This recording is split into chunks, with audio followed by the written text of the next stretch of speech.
Omagyanatimirandhasya Gyananjana Shalakaya Chakshurunmilitam Yena Tasmai Shri Gurave Namaha. Thank you to all of you for coming and making this festival. There's no festival without attendees. Making so many nice arrangements. Last time I went with a group of devotees, fairly large group of devotees to a holy place. It was in September, I think it was, to Nathdwara? September. Yeah. And I suggested at that time that when we go with so many devotees to a holy place, it would be good to have a public program. So that was organized yesterday. And it was a great success that we can judge from the number of books distributed. Srila Prabhupada said that the success of a program is judged by how many books are sold. So it's very good book distribution. 168 Maha big books, that's mostly Bhagavad Gitas, that would be. And Krishna books. Lots of Krishna books went out also? Yeah, mostly Bhagavad Gita. Yeah. And over 250 small books, over 250 BTGs, and 30, was it, medium books? Something like that. So it's good sales. 168 Maha big books, that means that I would think almost all because maybe half the crowd or a little less was our own devotees. And then the people were coming in families mostly. So it means that almost every one of them took a Bhagavad Gita. The play was excellent. And the high point was Vasudev Datta Prabhu giving the message of Bhagavad Gita in Tamil. So, white elephants are very powerful creatures. Especially if speaking white elephants. They speak in the local language. It's very impressive to the people. Maybe more so here.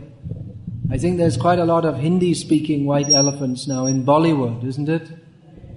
They come from Russia and Ukraine, and so it's not such an unusual thing to have a white elephant speaking in Hindi, but in Tamil, it's not expected and much appreciated, especially when they're speaking on the culture that is the. Of course, some people would say the Shaiva culture is the culture, but as far as we are concerned, the real culture of Tamil Nadu is Vaishnava culture. So people become very happy and impressed. And they think that, well, if these Western people are taking it so seriously, then we should too. Whatever nonsense things the Western people do, the Indians imitate. So if the Western people do something right, which means chanting Hare Krishna, then they can also imitate. But for them it's not imitation. They know how to do that, but they just forgot, that's all. Okay, so it was a great program. That was the high point of the... Yeah. White elephants are better when they speak the local language. You ever heard me tell you that before? Gokul Chandra? Doing everything right, but can make it geometrically better if you can speak a local language. So, continuing yesterday, and probably this lecture will continue tomorrow also. Yeah, we're just getting into the heavy stuff here. I was talking about those who are hearing, they can actually be a disciple. They can know what the discipline is.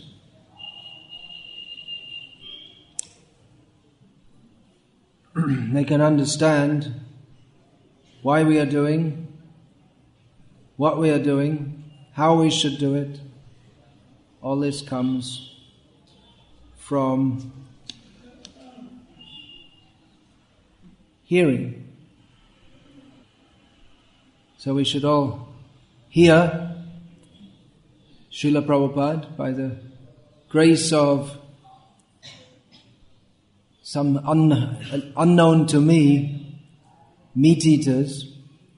There's so much technology by which we can hear things. As Srila Prabhupada in the Nectar of Devotion noted, Srila Prabhupada was dictating the Nectar of Devotion, and he noted within his dictation, which is now part of the text of the Nectar of Devotion, that the person who invented this certainly didn't have any idea that it would be used for the purpose that Srila Prabhupada is using it for propagating Krishna consciousness. So that person, even though he had a completely different purpose in person or persons in inventing and developing the dictaphone, they also get benefit for doing so when Srila Prabhupada uses that. Srila Prabhupada purified the technology of the Western world. I heard it said, I can't give any exact reference for it. But Prabhupada was talking at a press conference in an airport and saying how modern technology is all useless. And he said, well, you came by plane, that's also modern technology. And Prabhupada said, yeah, well, when I use it, it's useful and it's meaningful. When anyone else uses it, it's a waste of time. So we have so many recordings of Srila Prabhupada's lectures, and it behooves all devotees to listen to that. And then it may be said, well, why should my disciples listen to me also? You can hear directly from Srila Prabhupada. That's true, and you should do. Of course, for Hindi and Bengali, I don't give many Bengali lectures these days. Those who don't understand English, they can avail of my lectures in those languages. But the system of parampara is that Guru is one. In other words, the various gurus teach the same one truth. Guru means who teaches about Krishna.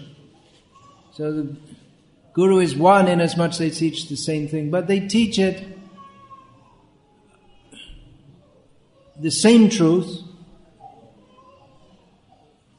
but there may be some difference in presentation, some difference in the packaging, not in the content.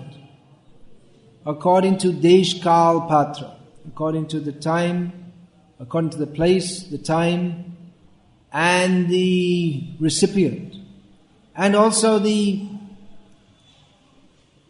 it's not just the recipients who may be different, but of course Guru is one, but they all have their own individual personalities also.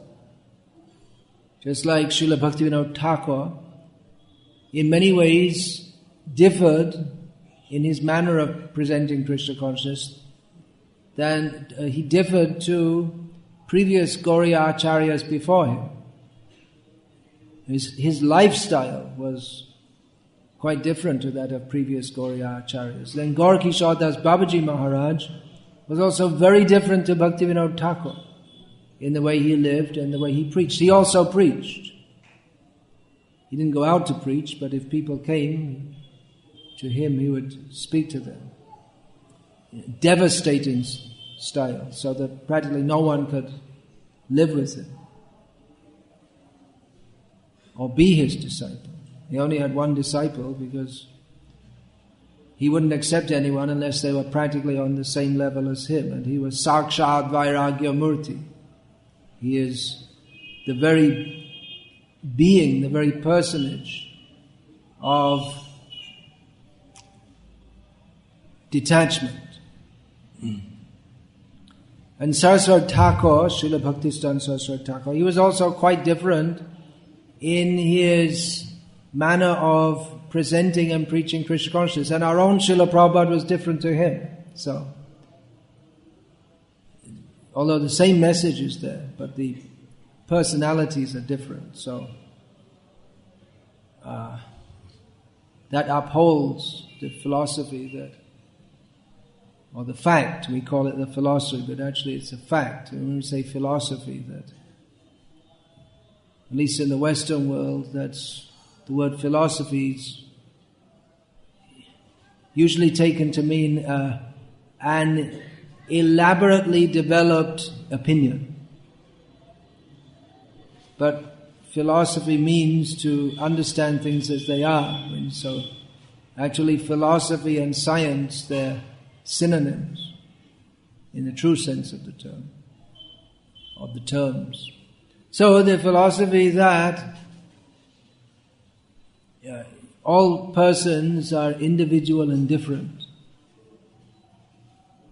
in contradistinction to and opposition to the prevalent Kevaladvaitavad, in which it's said that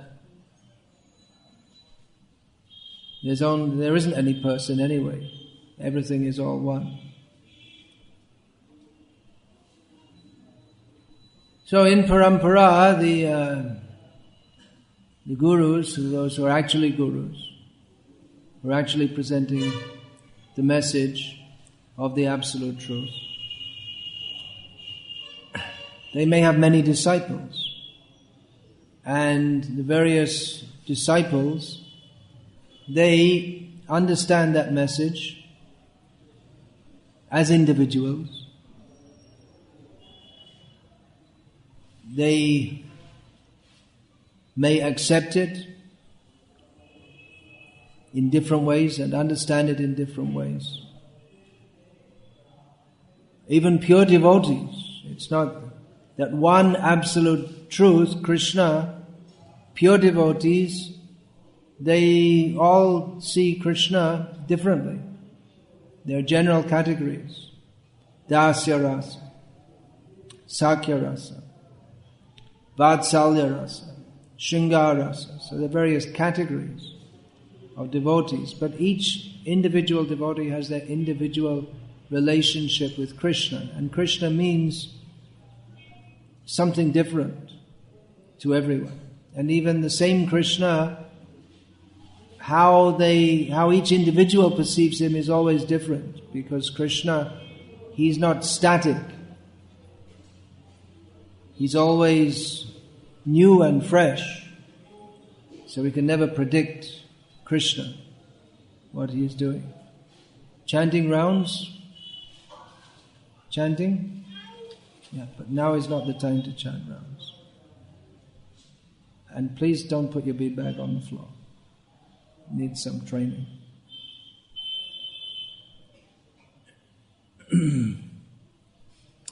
So, everyone receives the message differently. Just like we have in the Upanishads the story of, or the narration of Indra and Virochana, the king of the Devas, the demigods, and the king of the Asuras, the demons, respectively. So they both approached Prajapati, Brahma, to learn about Atma Jnana.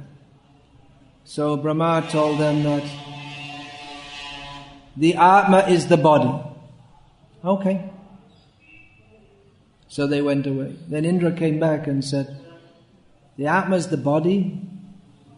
That doesn't seem to be the complete understanding. So then Brahma taught him more. But Virochana was happy.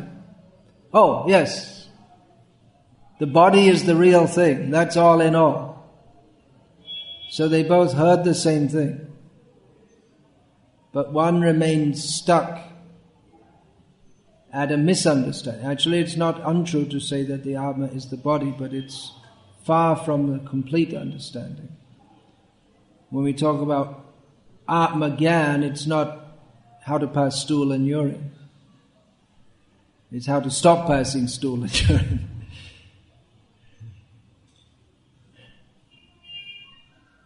So, like that, different disciples may hear according to their own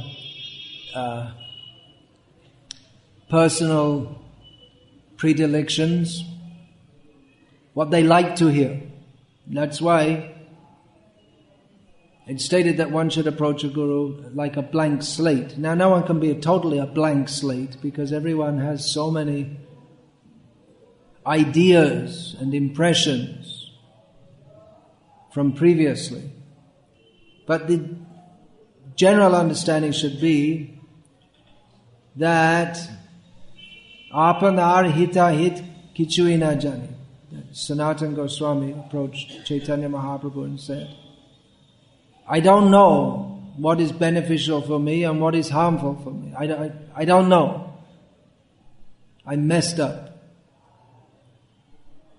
So one should be prepared to, in the beginning one should accept that whatever I know that is not helping me. Whatever I know is simply leading me into various problems. Therefore I should hear with the faith that the speaker knows tattvavit. He knows what is the actual position and can enlighten me about that.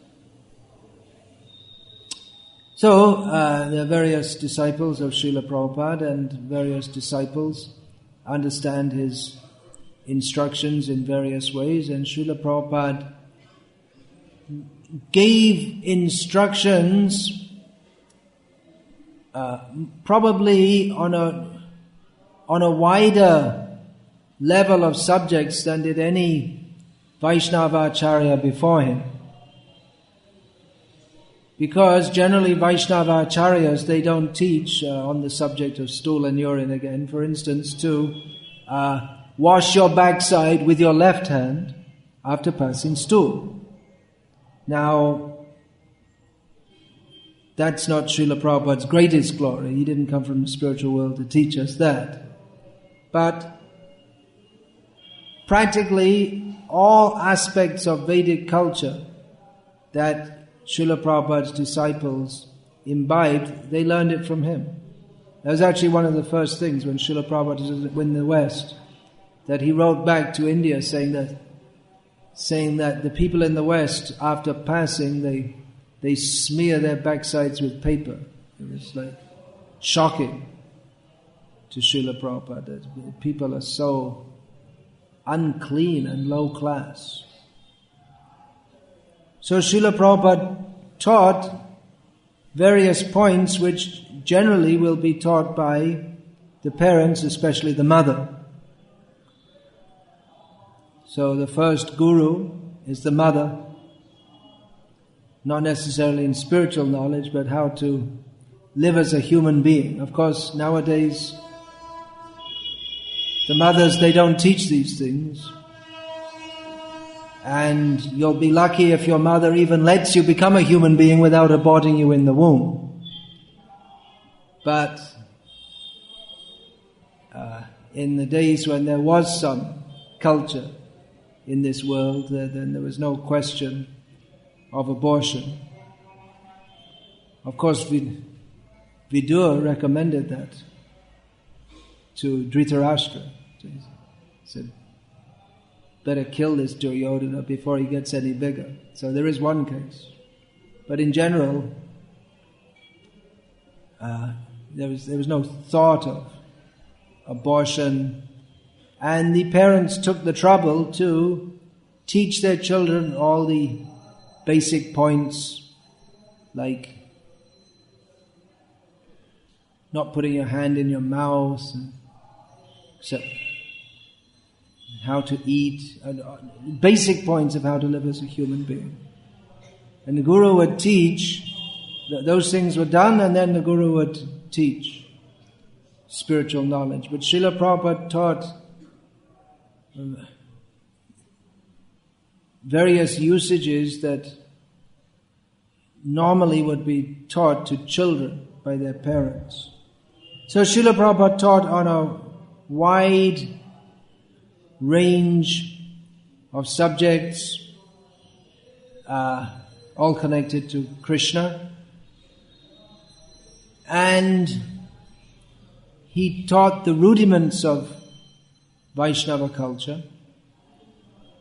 But various disciples may understand his instructions in various ways. For instance, there is a controversy within ISKCON. There's not a controversy, there are many, but I'm just referring to one. Over whether women devotees should be addressed as mother or as master, as Mataji or Prabhu. So this might seem comical to you. In Russia last year, when I told the devotees that in America most of the devotees called the women Prabhu, then everyone just started laughing. They thought it was a big joke. But there is a statement in Prabhupada's books that all devotees are to be addressed as Prabhu. So women are also devotees. Of course, Srila Prabhupada qualified that by quoting that all women except one's wife is to be addressed as mother. So people don't understand the basic rudiments of logical understanding, that if there's one statement, a general statement, and it's qualified by another, then you have to accept that qualifying statement as an exception. So that's just an example of how various disciples of Srila Prabhupada understand his teachings in various ways. And there are more, what you might say, serious issues, such as, did the jiva fall from the spiritual world or not? And various parties contest this, citing Srila Prabhupada, citing various scriptural sources, and citing what they consider to be their own logic, or their own logical understanding. So we may say, well, just hear from Srila Prabhupada. Some devotees say, well, we should only hear from Srila Prabhupada, don't hear from others. Of course, when they say that, you're also hearing from them. It's the logical fallacy of the preacher saying, don't have any guru. Or writing in a book, don't read any books. It's a logical fallacy. If someone tells you should only hear from Srila Prabhupada, you're already hearing from them and taking advice from them. But the fact is that we do, even if we only listen to Srila Prabhupada's lectures, we all the time, if we're to follow what's in Srila Prabhupada's instructions, then we associate with devotees, and they, by associating with them, we get to hear or imbibe their various understandings. And it can be confusing, because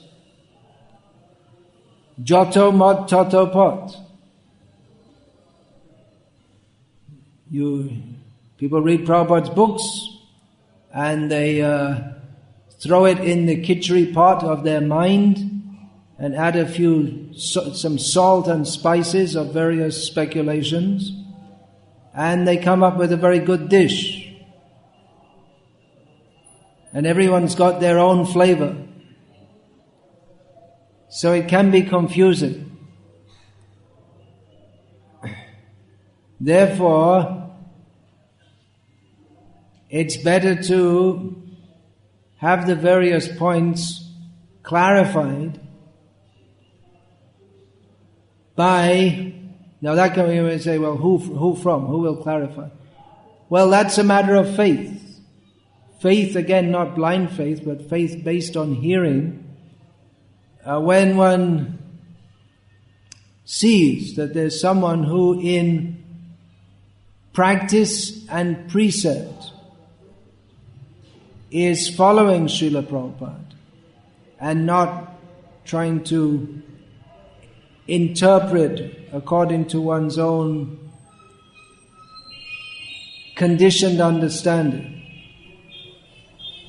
If one has that faith, then one should hear from such a person to clarify all these points. Otherwise it can be confusing, because Srila Prabhupada, even on the same subject, might, in many cases actually, on many subjects, may have said different things in different times and places to different people.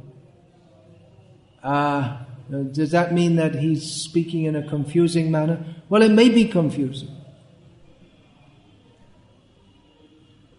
Is Srila Prabhupada contradicting himself? No, but it might appear like that. It might appear like that. Just like, there's the saying, not all shoes fit all sizes. So Srila Prabhupada may have given one instruction to one devotee, just like there were two sannyasis of Srila Prabhupada in Vrindavan.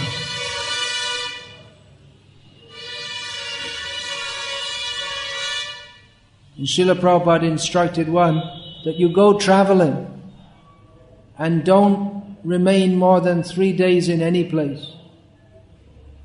He told him the sannyasi should always be traveling. Then he turned to another sannyasi and told him, you stay here in Vrindavan, never leave. So one instruction was suitable for one and the other was suitable for the other. Why did he tell him never to leave Vrindavan? What was the reason? So that he could get very deeply into Vraja Bhajan. The reason was because he had a New Zealand passport. That was the reason. He at that time, members of the Commonwealth, formerly called the British Commonwealth, didn't need visas to stay in India. And Srila Prabhupada that devotee was managing the Krishna Balaram temple, and Srila Prabhupada wanted him to continue to do that. So he told him, don't leave Vrindavan, you stay. And to the other he told him, you keep on traveling. Don't remain in any place more than 3 days. So it might seem confusing, but then even Shastra itself, even in Bhagavad Gita, I mentioned this in one class in Bangalore on Ritvikism. That Ritvikvadis, they accuse the GBC of contradicting itself. But even Krishna in Bhagavad Gita, right in 2 lines, Krishna contradicts himself, it seems. Samoham sarva bhuteshu name dvesho stena priyaha ye bhajanti tu mang bhaktya maite teshu chapyaha. Krishna says, I'm neutral. I don't favor anyone or hate anyone. And then the next line he says, but my devotee who worships me, I am inclined to them. So right in the same breath, Krishna apparently contradicts himself. Apparently, we have to understand the Siddhanta. behind all of this?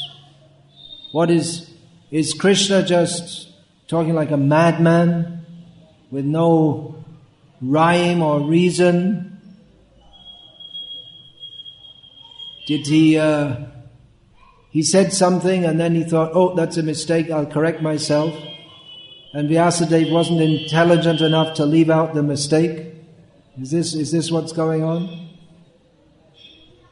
No, but one has to understand the Siddhanta behind all of this. So that is the Shastra Yukti Sunipun Drira Shraddha Ja Uttamadikari Shay Tarayay Shangsha, as Chaitanya Mahaprabhu said. The Uttamadikari, not Uttaradikari, Uttamadikari. Shastra Yukti Sunipun. So Yukti, that can mean discussion, debate. Shastra Yukti Sunipun, one who is expert, very expert in Shastra Yukti, and who has firm faith, is an Uttamadikari, topmost devotee. Such a devotee can deliver the whole world. So Yukti, that means in argument or debate. That's one meaning. But it also means putting things together, harmonizing apparently contradictory statements, who can find their way through the Shabdajala Maharanyam, the great forest, the network of words of the Vedic literature may seem impossible to understand. But one who understands can help others to understand. So in the same way, Srila Prabhupada's teachings, even though he was quite explicit on various subjects, but it is possible to misunderstand them.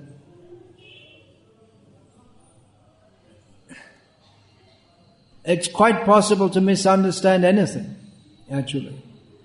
Even if someone tells you something which seems to be quite self-evident and clear, it's quite possible to misinterpret that. And that's actually what the Mayavadis do. Just like, for instance, this is a flower garland, all right? No confusion about that. It's clear. Doesn't require deep philosophical thought to understand it. But according to the Mayavadis, it's not a flower garland, because Jagan Mithya, everything is false. There is no flower garland.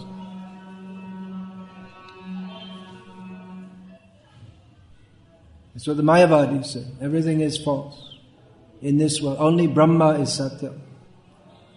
So you can misinterpret anything. And it's not only the statement made, but sometimes there's the intention.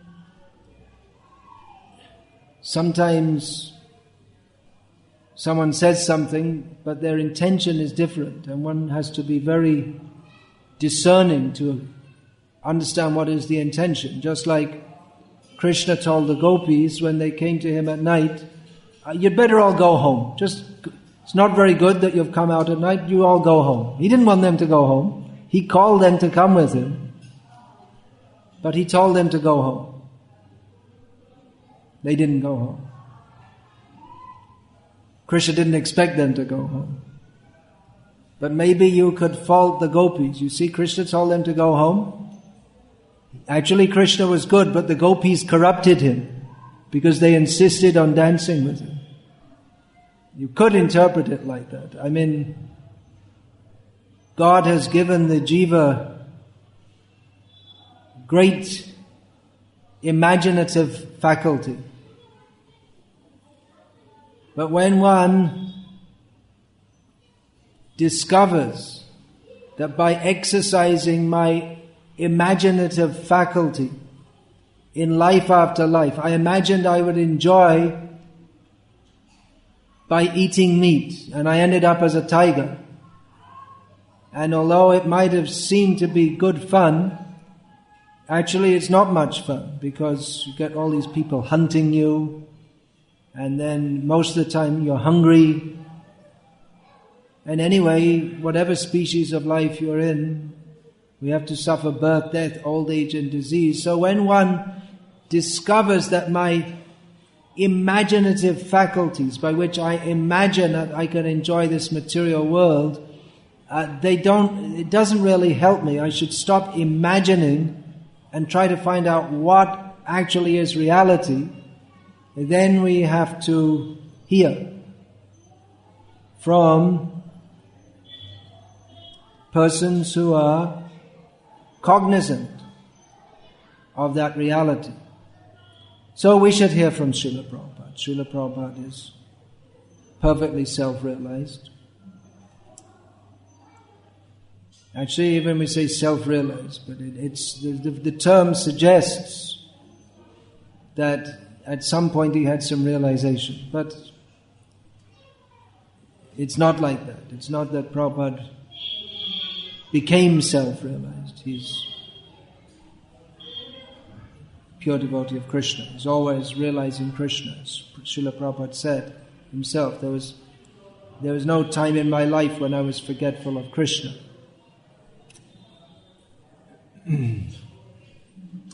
So, we should hear from Srila Prabhupada, we should read Srila Prabhupada's books.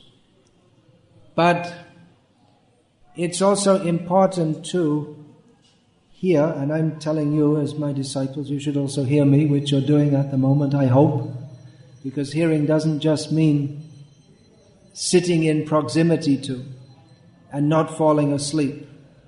Hearing means opening the ears, opening the heart, accepting it. So you should also hear from me. Otherwise, you might hear so many strange things. It's really quite amazing how Srila Prabhupada gave everything very clearly and straightforwardly, and how many very strange ideas have been concocted out of Srila Prabhupada's very clear and straightforward instructions. And watch out, there's more coming, that's for sure. See what the mess they made of Jesus Christ's teachings. They converted him into a meat eater and a drunkard, so that they could all be meat eaters and drunkards. So, you see, in the Ramanuja Acharya Sampradaya, it took them 800 years to come down to the level of worshipping Sai Baba. And, how long will it take? In ISKCON, already there's one temple president who is reported as having said that. Well, I don't think we should criticize Sai Baba. He's doing good for the people. Really? Well, that's not what I heard from Srila Prabhupada. So, we should hear from those who believe what Srila Prabhupada says. If we want to be benefited. If we don't want to be benefited, then you can do whatever you damn well like. And do it in the name of Srila Prabhupada. That's worse. Better, just like Srila Prabhupada said about Bhagavad Gita, that it would be more honorable for these rascals just to write their own stupid book, rather than making a commentary on Bhagavad Gita and making it seem as if Krishna is stupid by saying all kinds of nonsense things. Okay, you're a fool and a rascal, then you write your own stupid book. But why ascribe that to Krishna? So, in the same way, if we want to be followers of Srila Prabhupada, we should follow him. And if we want to be mudhas, then what business have we got with Srila Prabhupada? So, as I was saying, I have various disciples, and real disciple is one who can hear all these things. Someone who just wants to hear what they like,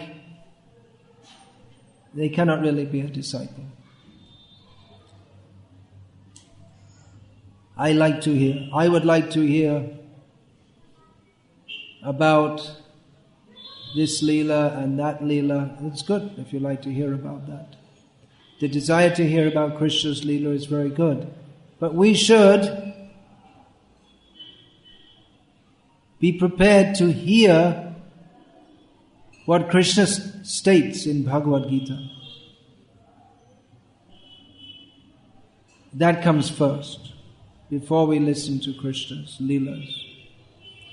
And how should we hear that? Sarvam etadritang manye yanmang vadasi Keshava. As Arjuna heard it, accepting it all.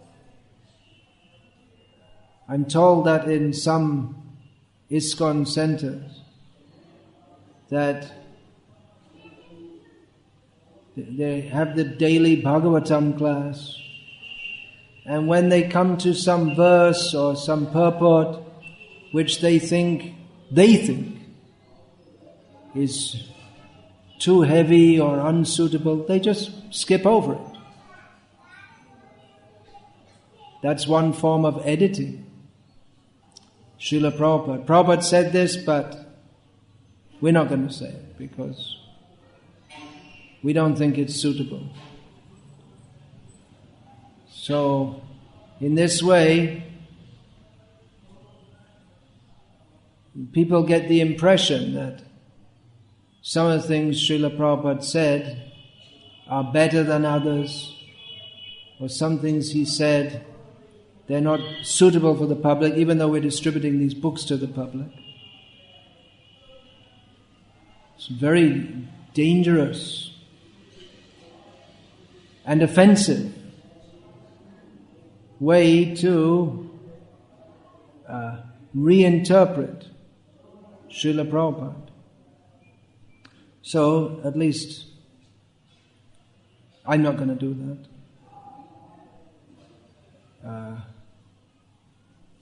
At least, up till now, I remember why I came to Srila Prabhupada. Understanding Tasmat Gurum Prapadyeta Jignasu Shraya Uttamam. Tasmat, one should approach the Guru, surrender to him, and inquire about one's ultimate benefit. Tasmat means therefore, and this verse appears in the context of someone who's seen that this whole material world, even in the heavenly planets, is simply a place of suffering. It's not our natural place. We don't belong here. Having understood that, one should approach a Guru. If one approaches to solve one's health problems or economic problems, that's also pious. That's called Sukriti in Bhagavad Gita. But one can actually derive benefit when from hearing from a Guru, when one understands that there is no benefit to be had within this material world. So we should not try to convert the sadhu into a blessing machine for fulfilling our material desires. Or as Srila Bhaktisiddhanta Saraswati Thakur used to say, we should not approach Bhagavan asking him to supply fuel for the blazing fire, to throw into the blazing fire of our material desires.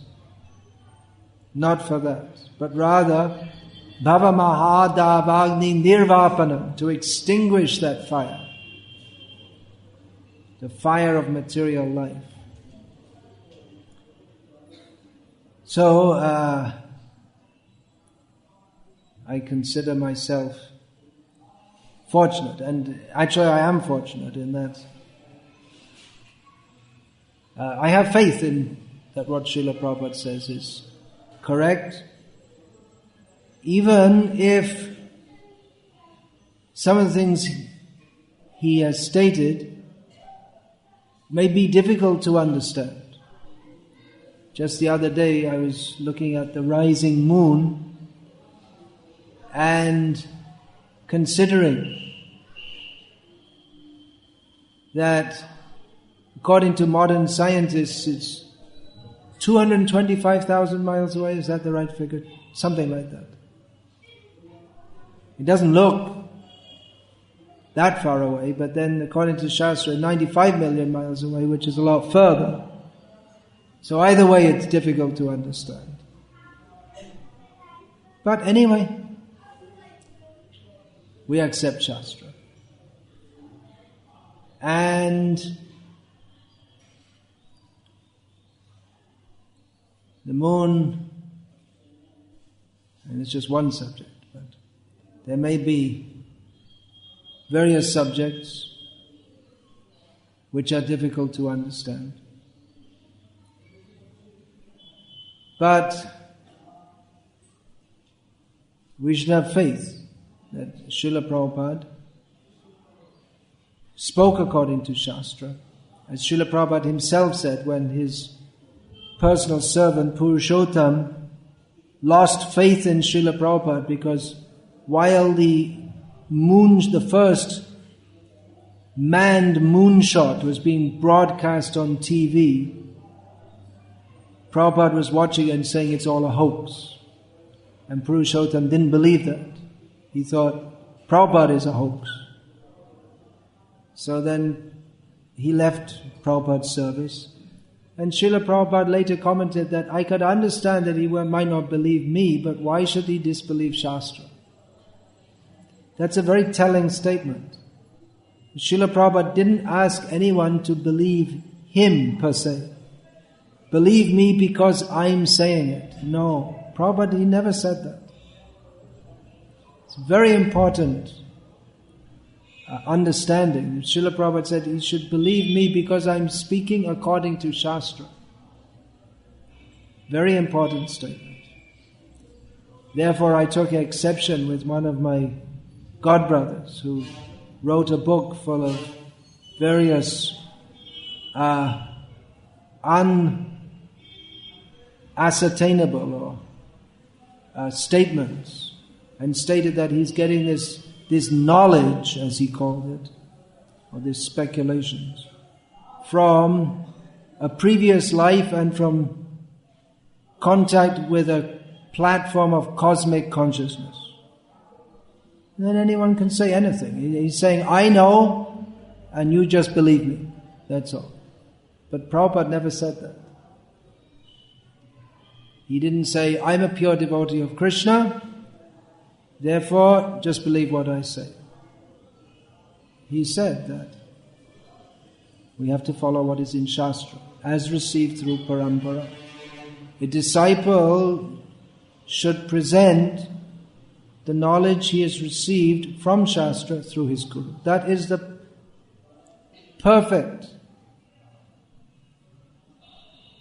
disciple. Srila Prabhupada always said, that's what it means to be a guru. You hear from your guru and you repeat it. It's a very simple thing. But somehow or other it seems to become very difficult for so many. And therefore we have so many opinions. And some may say, well, all right, you sound very... To myself, they may say, well, you sound very sure of yourself. But we should be sure of ourselves. If we've heard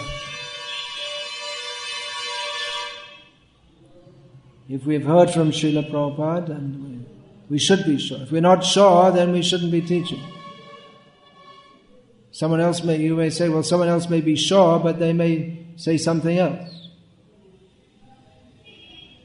All right, then you decide. That's up to you. You decide where you want to hear and put your faith. Up to you. If you find that by hearing what I have to say, your understanding of and commitment to and advancement in Krishna consciousness increases, then hear from me. If you don't, then that's up to you. You have to make your own decision.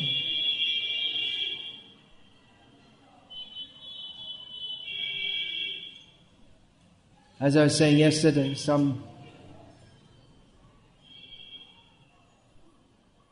disciples, they maybe become initiated by me without really thinking about it very much, or they just happen to be local, zonal. Well, if you find that you prefer to hear from other God brothers of mine, or you're attracted to their Vaishnava qualities, then you're welcome to do so. I don't claim that you're my property. We're all followers of Srila Prabhupada. Hopefully. So take inspiration wherever you can get it. Take guidance that will guide you to Krishna wherever you can get it.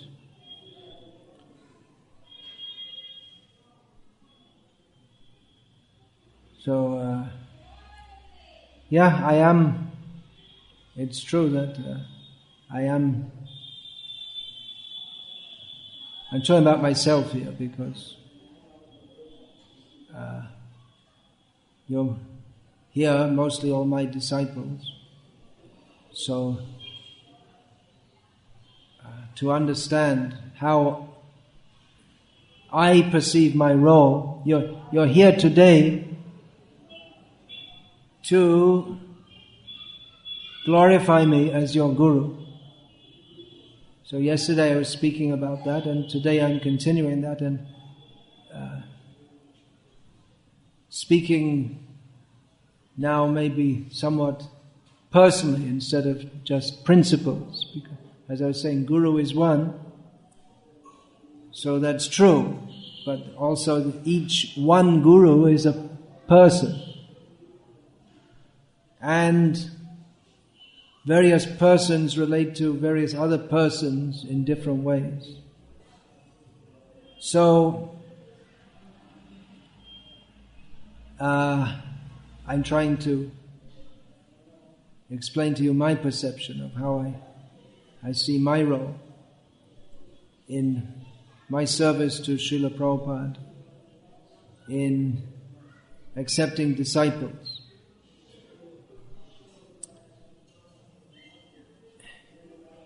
One is supposed to surrender to a guru, but it's understood that it is a process also. Srila Prabhupada describes Sharanagati as the process of surrender. So, although we're talking about the principle of full surrender, making one's heart one with the Guru, at the same time it's understood that for most people it doesn't fully take place on the spot or overnight. a high level of commitment is required to accept initiation and become a disciple. But at the same time, it's understood that simply by accepting initiation, one is committed to follow the Guru, but reservations, maybe the misgivings, Srila Prabhupada often used that term, misgiving, which means doubts, that may be there.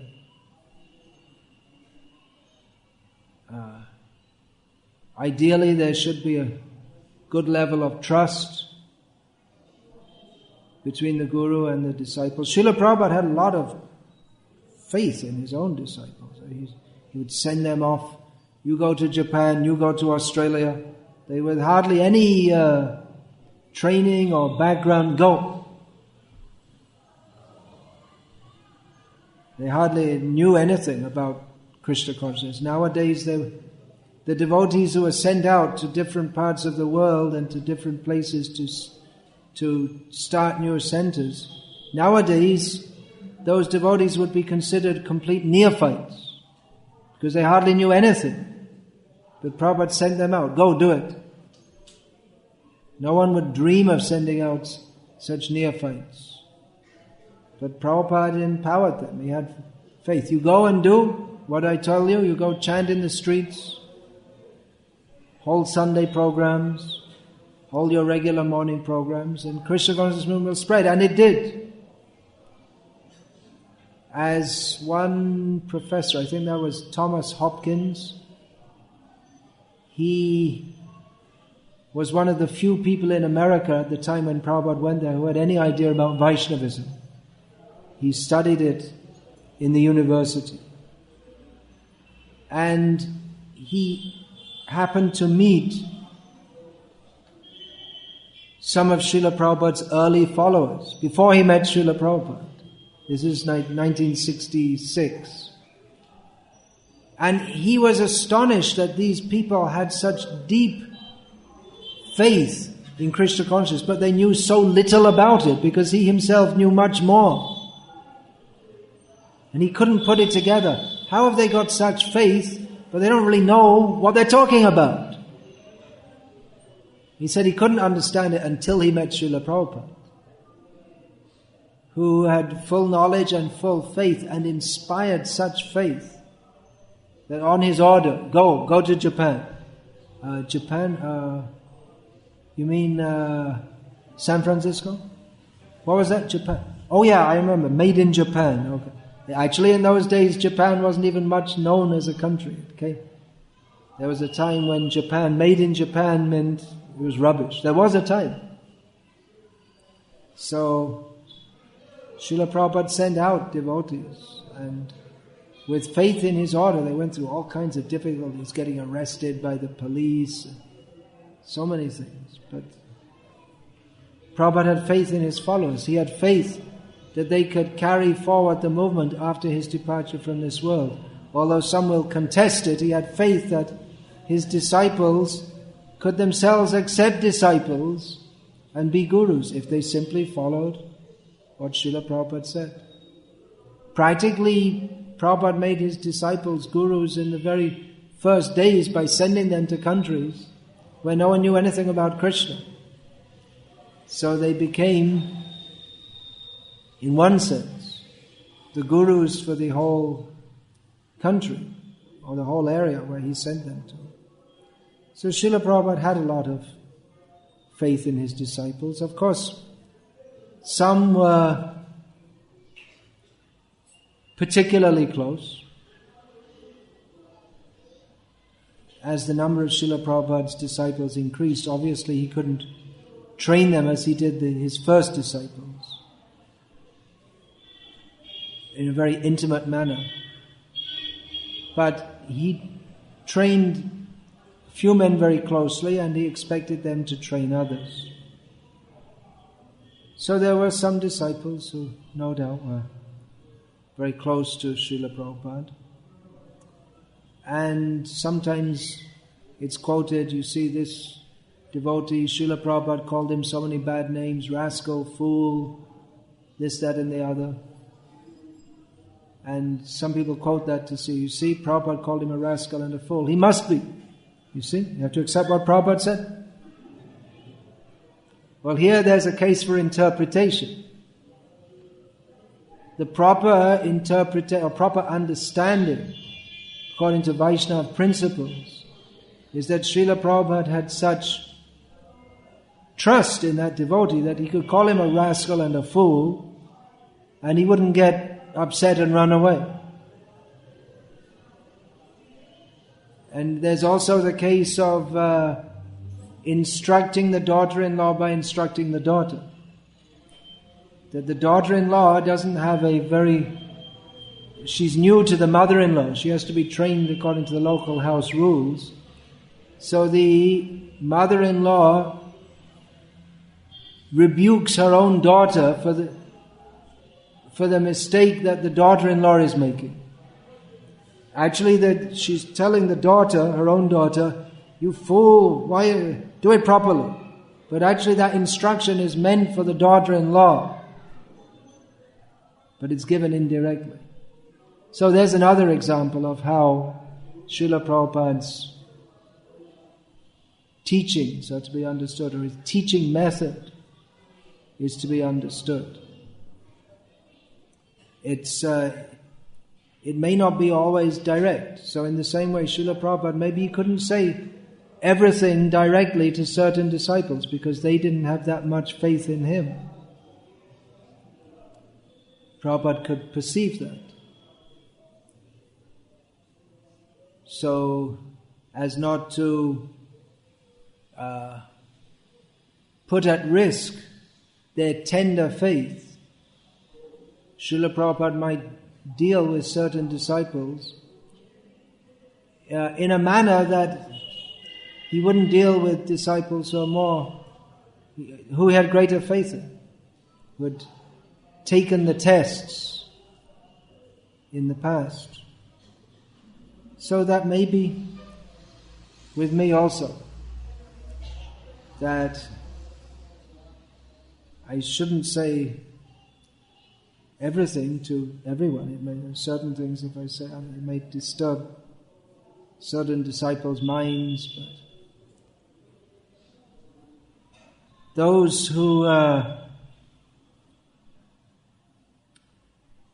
have this much faith, you could say, in myself, but actually again it's who am I? I am a servant of Srila Prabhupada and the Parampara. So I have this much faith that if I repeat what I've heard, what I've understood, then others will be benefited.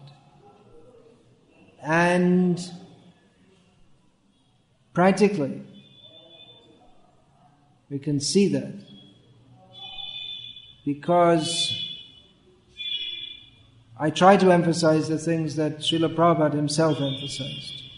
To study Srila Prabhupada's books, to distribute Srila Prabhupada's books, to maintain a good standard of sadachara, means rising early, chanting, all these.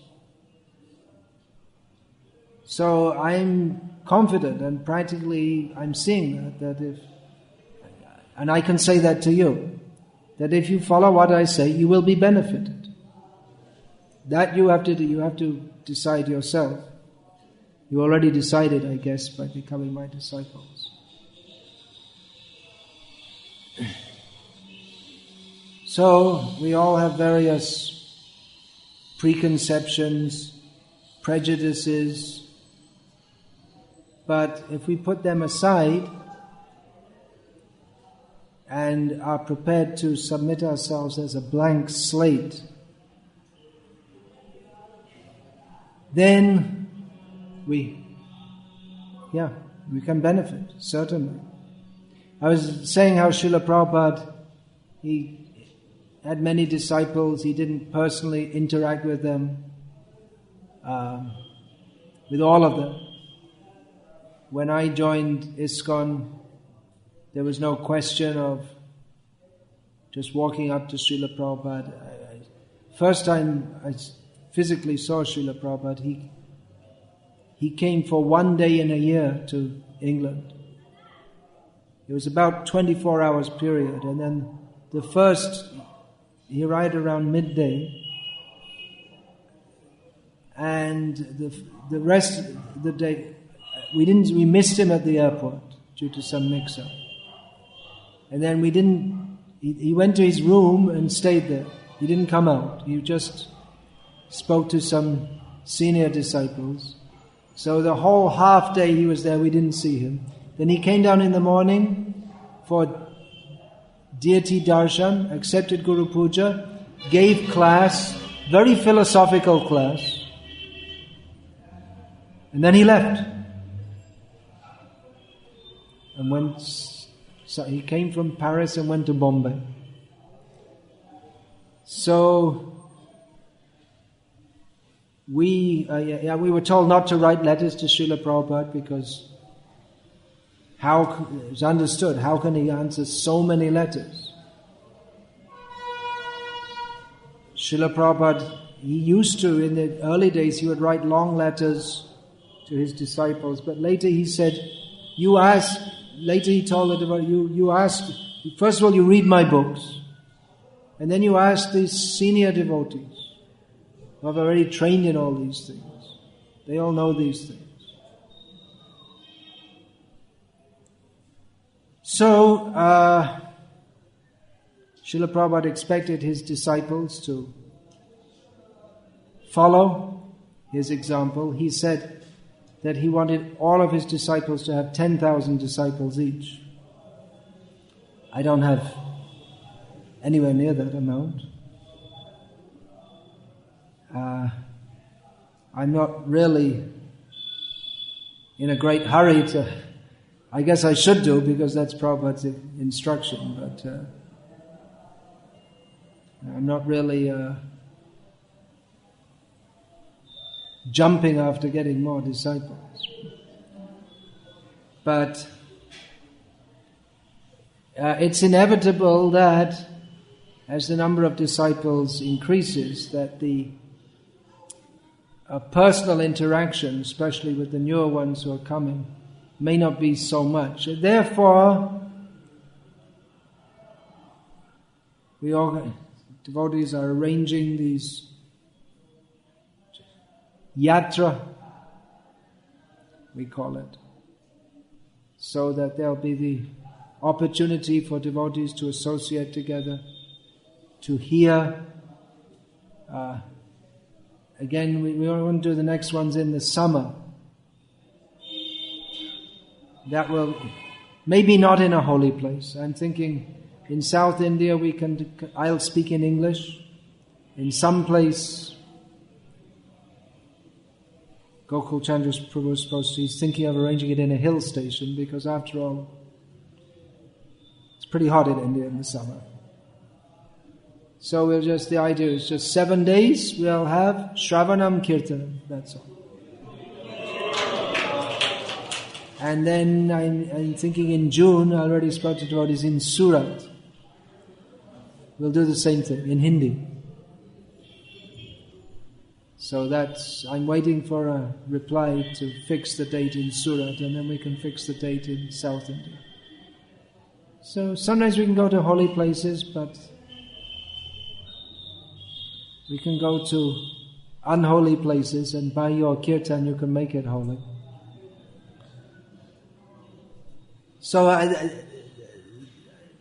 trying to give some opportunity, whenever I go like this or like this, and the photographer goes like this. It's all right, that's your job. I can do a few acts if you want.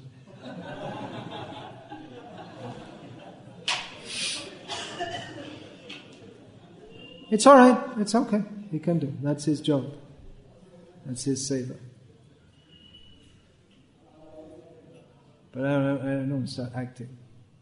So there's arranging this yatras, and then again by the grace of modern technology we have lectures are recorded on DVDs.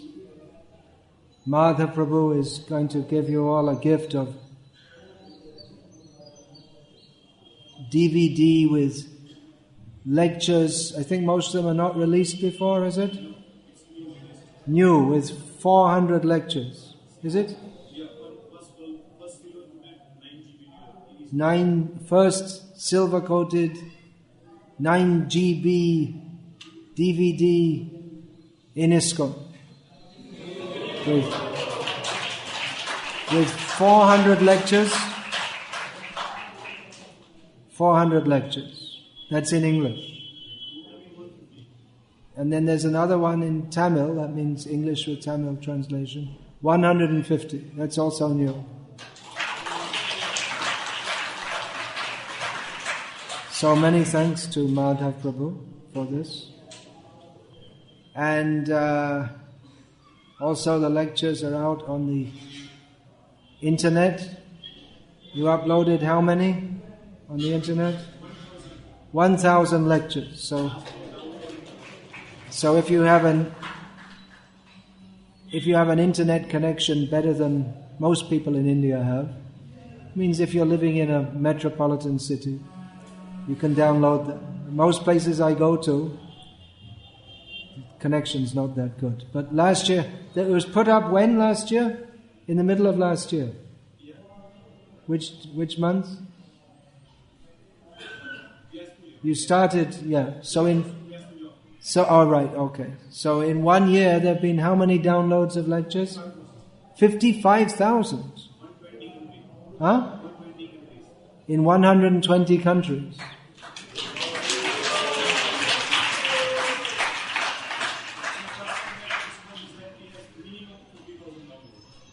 ISKCON Desire Tree, from there's 50,000. And from bvks.com, 52,000. So there's over 100,000 downloads. So, yeah. You can sit anywhere in the world if you have an internet connection and preach. Yeah. One devotee just recently, I'm told, one devotee in Pakistan downloaded them all. So, no need to go anywhere.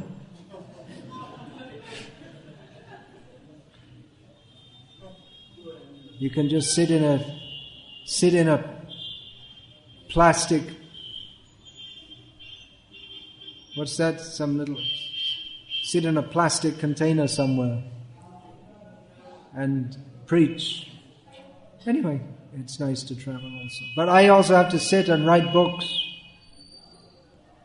So, what to do? Travel and preach or write books? Do both. That's another thing that this year, after many years, this book on Bhakti Siddhanta Saraswati Thakur came out. And it's getting quite actually amazing response. That one of my godbrothers, Burijan Prabhu, who lives most of the time in Vrindavan, and he's on Srila Prabhupada's order, is engaged in writing and education, teaching people Prabhupada's books. So he moves among very senior devotees and very intellectual devotees, and he wrote to me that I didn't start reading the book yet, but several devotees have told me that it has completely altered their perspective on Krishna consciousness. And you think what kind of devotees he's moving in. So that's quite an amazing statement. Several devotees have written that they consider that my magnum opus, which means like the greatest work of your life, because I've written several books. But actually I consider that a beginning. I have lots of important books to write. And it's a beginning. There are many, many important books to write to further bolster the knowledge that Srila Prabhupada has given us. So you please all pray to Krishna that I can have long life, clear intelligence, and good health, sufficient health to write more books. That's my request to you today. If you want to give dakshina, many of you are giving dakshina. Srimad Bhagavatam states, dakshina jnana sandeshaha. Dakshina means that what we've received, we have to give something in return as a token of appreciation. So the best dakshina is to distribute the knowledge that we have received.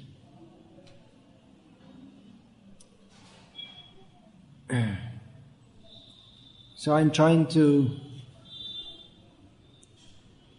do that, to write books, following in the footsteps of Srila Prabhupada. Again, some foolish people say that no one should write books. You should only read Prabhupada's books. And there's only one other called TFO. Don't read any books except Prabhupada's, and this book, The Final Order. You can't understand Prabhupada without reading that, according to some people. But, I read in Srila Prabhupada's books that the duty of a sannyasi, the foremost duty of a sannyasi, is to make a literary contribution for the uplift of mankind. And Srila Prabhupada said that he wanted his disciples his sannyasi disciples to open more centers than he, distribute more, write more books than him, and accept more disciples than him. So certainly Srila Prabhupada wanted his disciples to write books. So I'm doing that, trying to follow closely Srila Prabhupada. And devotees sometimes say that I'm closely following Srila Prabhupada. I'm not sure if I am to come in Srila Prabhupada's presence, but Srila Prabhupada would often chastise his disciples also. So I'm not sure how Srila Prabhupada would receive me. We can't guarantee that Srila Prabhupada will be pleased. We shouldn't take that for granted. Srila Prabhupada will actually be pleased, as he himself was asked, what pleases you the most? And Srila Prabhupada said, if you love Krishna. So, am I pleasing Srila Prabhupada? I cannot say that I'm pleasing Srila Prabhupada in the best way that I could. Still have a long way to go. So, as I was saying yesterday, that the gap between myself and my disciples is not anything near the gap between Srila Prabhupada and his disciples, or between Srila Prabhupada and myself. And there may not even be a gap, or the gap might be the other way, that I'm behind my disciples who are doing more service than me. So, it may be a dangerous prayer to make, but I should make it, that Srila Prabhupada may expose, or not expose, exposure may not be, but purify my various misconceptions, foolishness, egoism, and everything else that prevents me from being what he wants me actually to be, which is a pure devotee of Krishna. So this is my prayer. You may all help me in that. I also pray that in discharging this service to Srila Prabhupada of accepting disciples on his behalf, that I don't get caught up in some kind of hype. Do you know what the word hype means? It's short for hyperbole, which means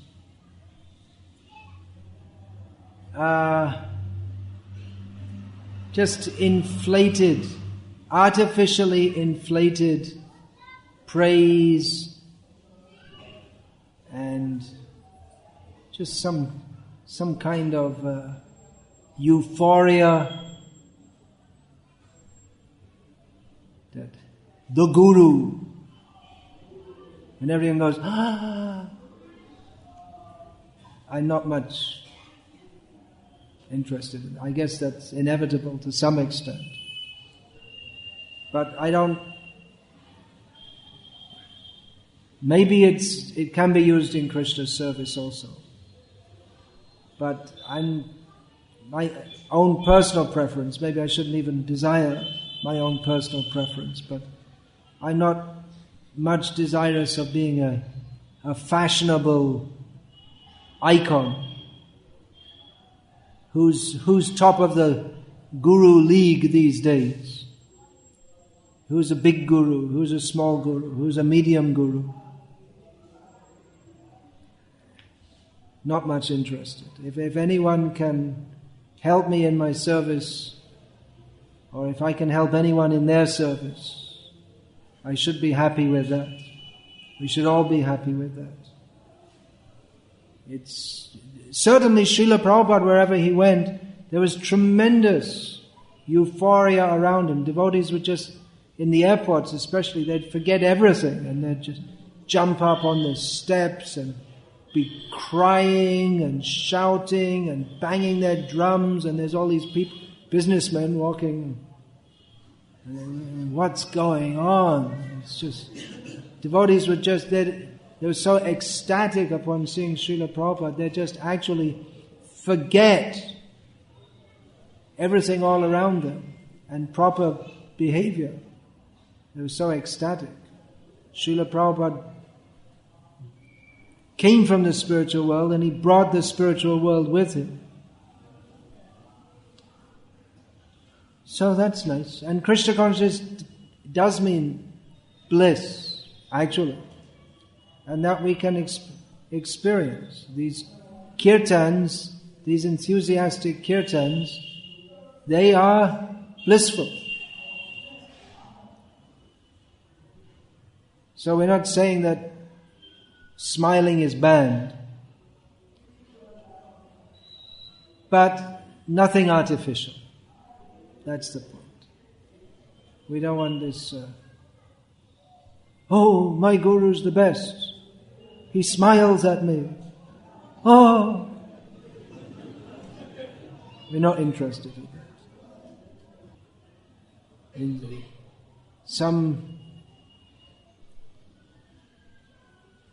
Some gurus in or around ISKCON or some devotees, they say you have to have a super Maha Bhagavat Radha Premi. That's a guru. Unless the guru is crying most of the time and talking about Prem Leela in between, not a guru.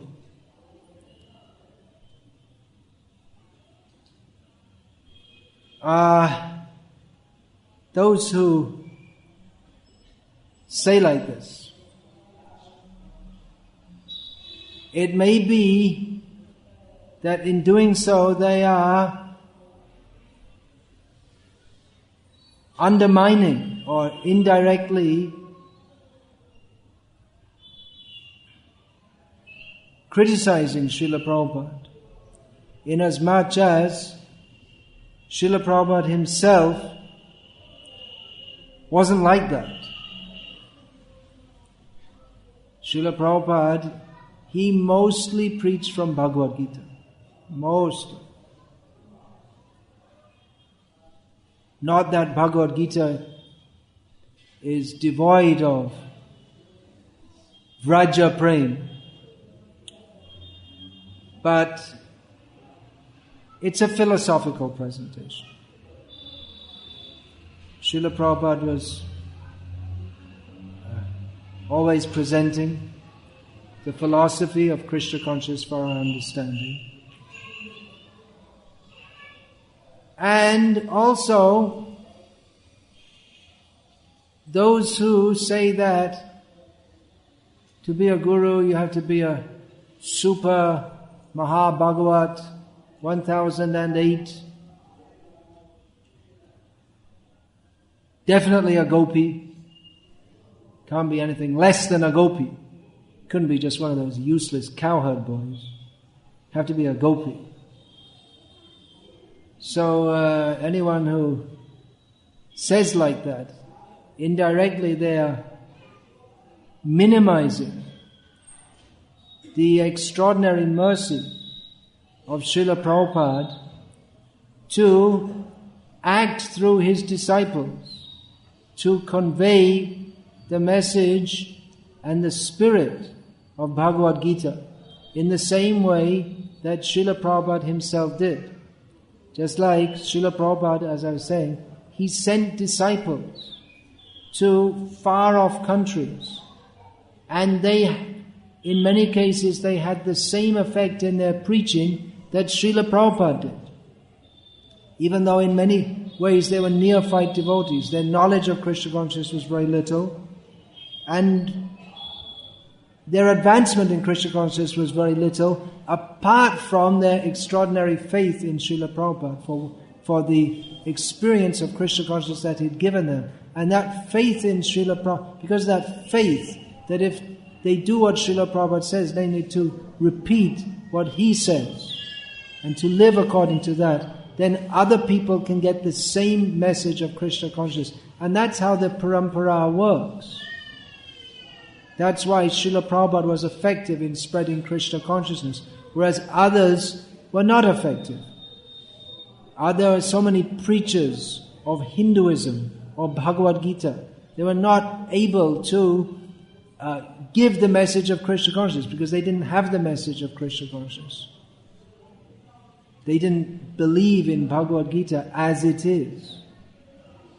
Srila Prabhupada did, and he believed in his disciples that if they simply repeat what he says, that will have the same effect as Srila Prabhupada personally being present there. We speak on Bhagavad Gita, and we speak with the faith that if we have the same faith that Arjuna had, that we can reap the same result that Arjuna did by directly hearing from Krishna. So, if we hear from Srila Prabhupada's disciples and they don't mess it all up and put in their own personal interpretation,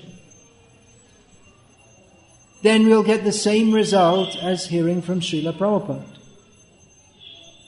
And those that say, no, you should only hear from those who are super Maha Bhagavat Maha Premi, then they don't understand the principle of parampara, and